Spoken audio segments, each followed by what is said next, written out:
민주소회를 걷다. 한종수 지음.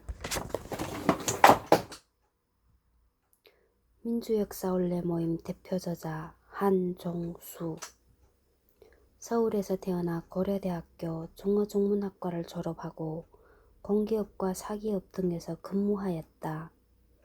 어릴 때부터 다양한 분야의 역사에 관심을 가지고 그 현장을 돌아다니며 책을 읽고 의미를 되새겨보는 작업을 해왔다.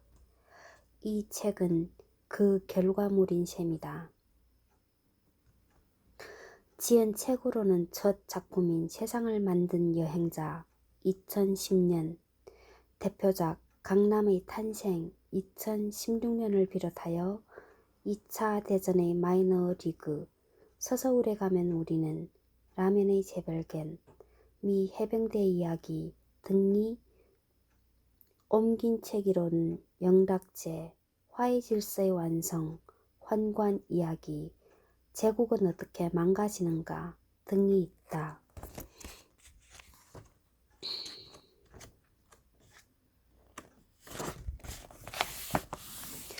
민주주의를 걷다.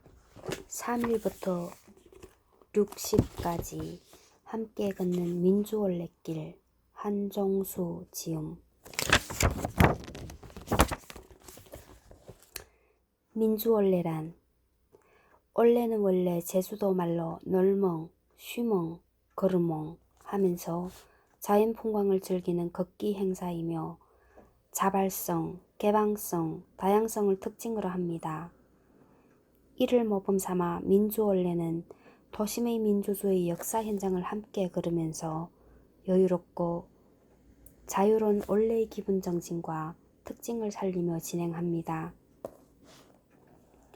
민주올레는 2010년 시민주권이라는 시민단체에서 3.1, 4.19, 60 등 우리나라 역사에 큰 영향을 미친 기념일의 그 흔적을 찾아 기념하자는 취지로 시작하였고 2013년 4.19 민주올레는 서울시 교육청이 주관하여 대규모 행사로 열리기도 했습니다.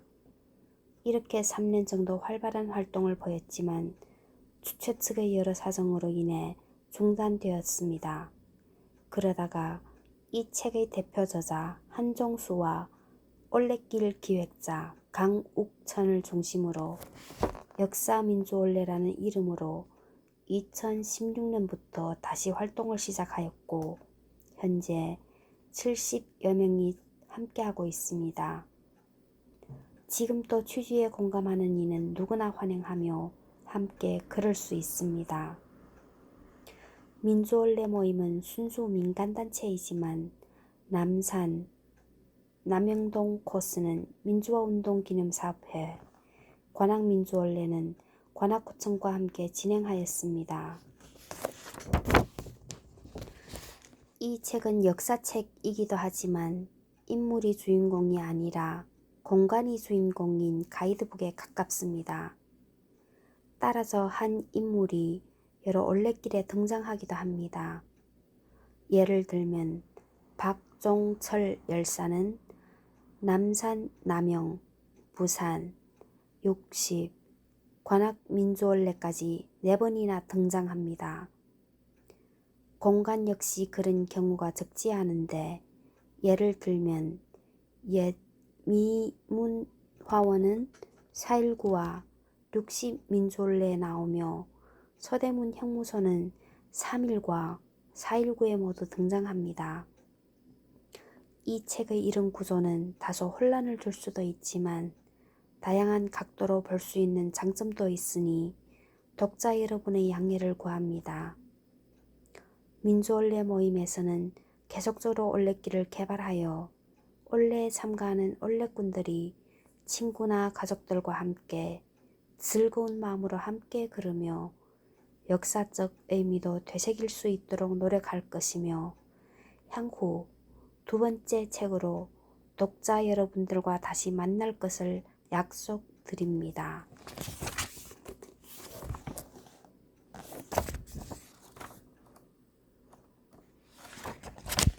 민주주의를 걷다. 3.1민주원래 3.1민주원래 코스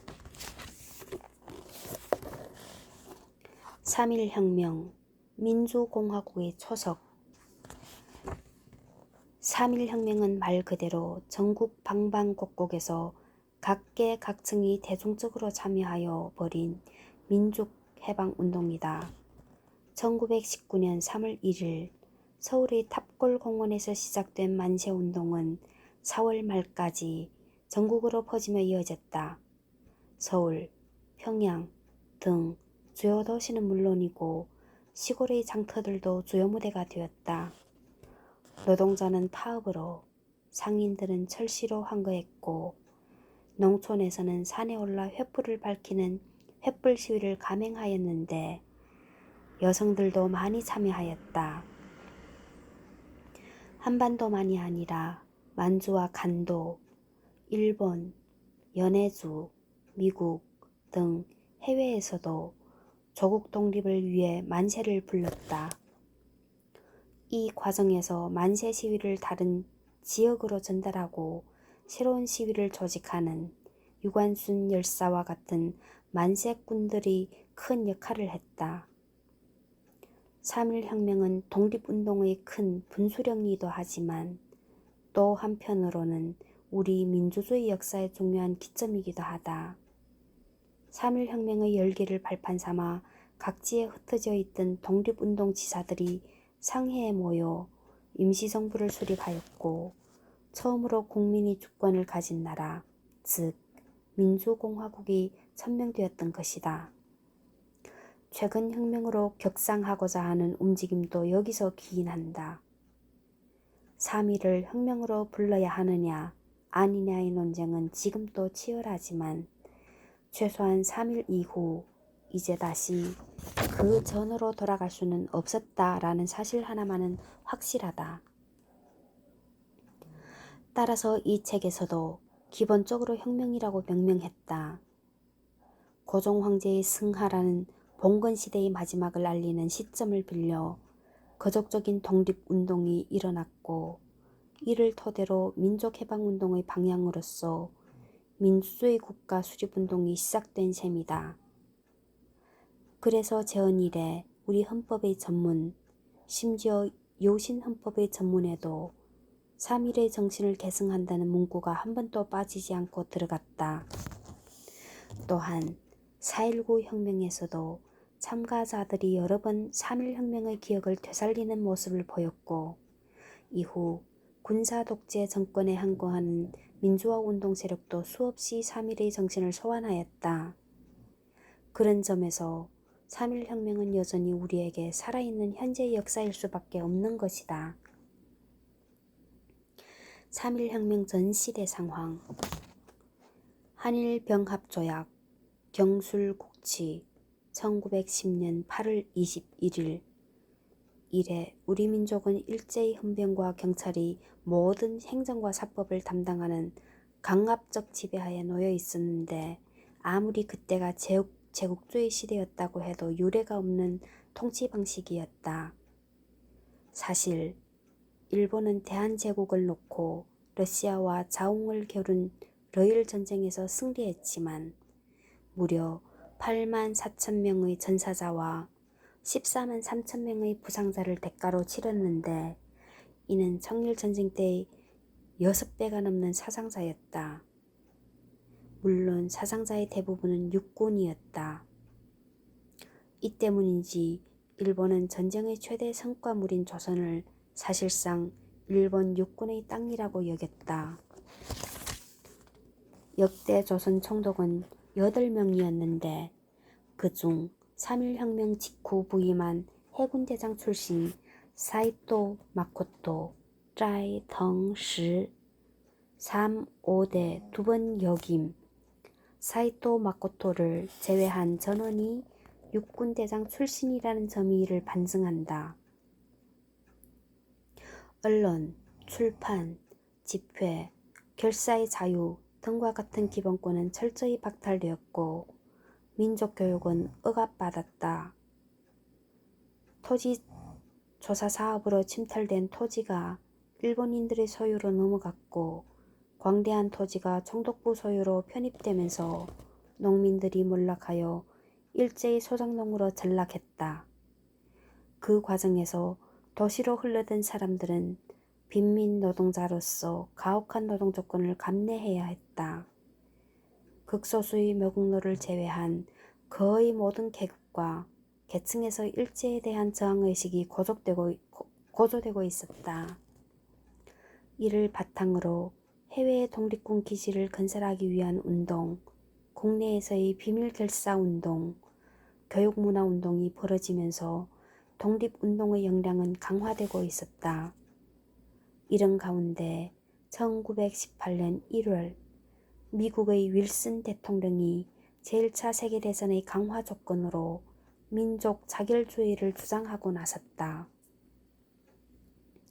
국내외 독립운동 지사들은 이 원칙에 조선도 포함되어야 한다고 생각하고 1919년 1월로 예정된 파리 강화회의에 대표단을 파견하여 세계 열강에게 조선의 독립 의지를 알리고자 했다. 상해에서 여운형이 중심이 된 신한청년단이 김교직을 대표로 파리에 보낼 수 있었다. 한편 강화회의를 앞두고 조선인의 사주 독립 의지를 밝히고 세계에 알리기 위하여 각지에서 독립선언이 발표되었다. 먼저 1918년 12월에 북만주와 중국, 연해주, 미주 등지에서 활동하던 독립지사 39명의 이름으로 무호 독립선언이 발표되었고 도쿄 유학생들을 중심으로 입할 독립선언이 이루어졌다. 앞서 이야기했듯이 우리 민족에게는 정당은 물론 결사의 자유조차 없었기에 국내에서 조직력을 갖춘 집단은 종교계와 학생뿐이었다. 종교계와 학생이 중심이 되는 이런 전통은 해방 후 민주화 운동까지 이어진다. 그래서 이 책에서도 교회와 성당, 학교라는 공간이 많은 비중을 차지한다. 국내에서 3.1혁명을 준비하는 과정에서 천도교와 개신교는 입장 차이를 보였다. 천도교는 민족 대표가 독립선언을 하고 대중적인 독립선언 운동을 함으로써 독립의지를 만방에 알리는 동시에 일본 의회와 조선 총독부, 파리 강화회의에 참석한 각국 대표 및 미국 대통령 윌슨에게 조선 독립에 관한 요구와 의견을 제출하자는 입장이었다. 반면 개신교는 비교적 온건한 입장이어서 일본 정부에 독립청원서를 제출하고자 하였으며 이를 위해 독립청원 서명운동을 비밀리에 펼치자고 주장했다. 2월 24일에 두 가지를 병행하자는 방식의 합의가 이루어졌다.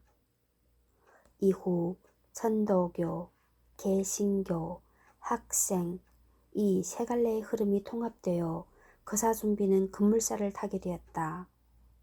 고종 황제의 인산일인 3월 3일에 거사를 하자는 의견도 있었으나 예의에 어긋난다 해서 3월 1일로 결정되었다.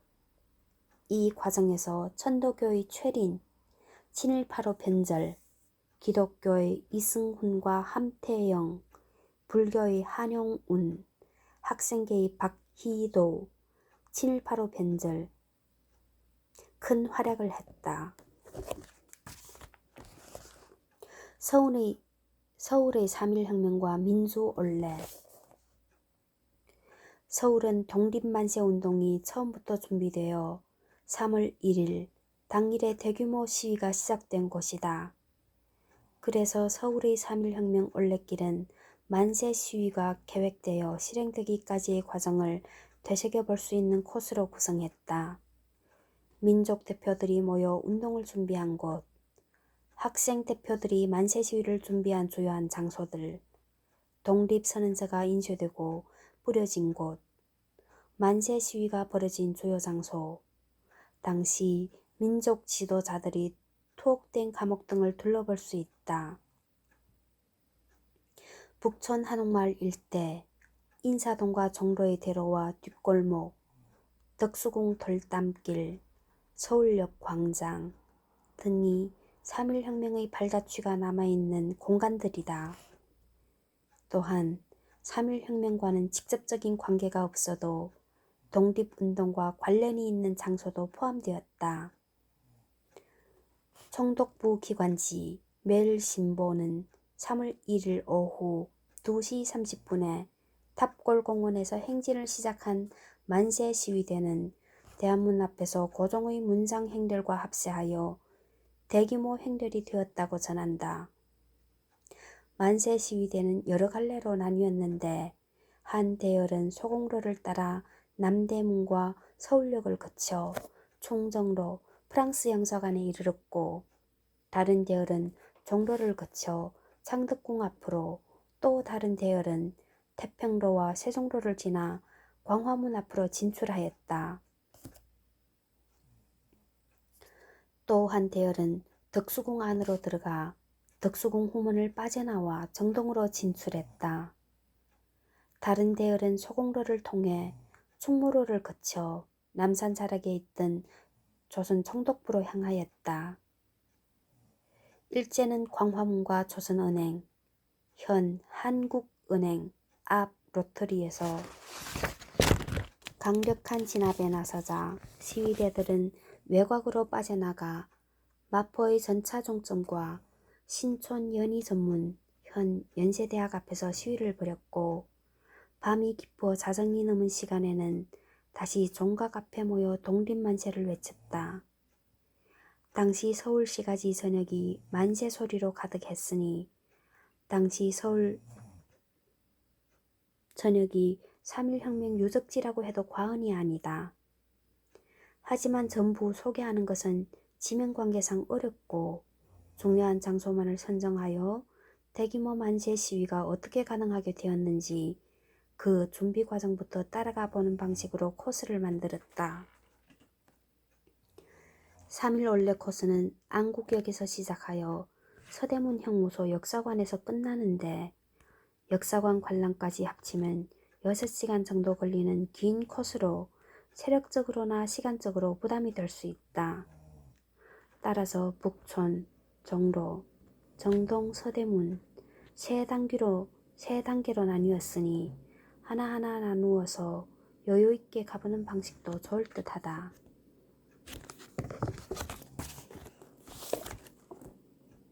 삼일민주 올레길 북촌 코스.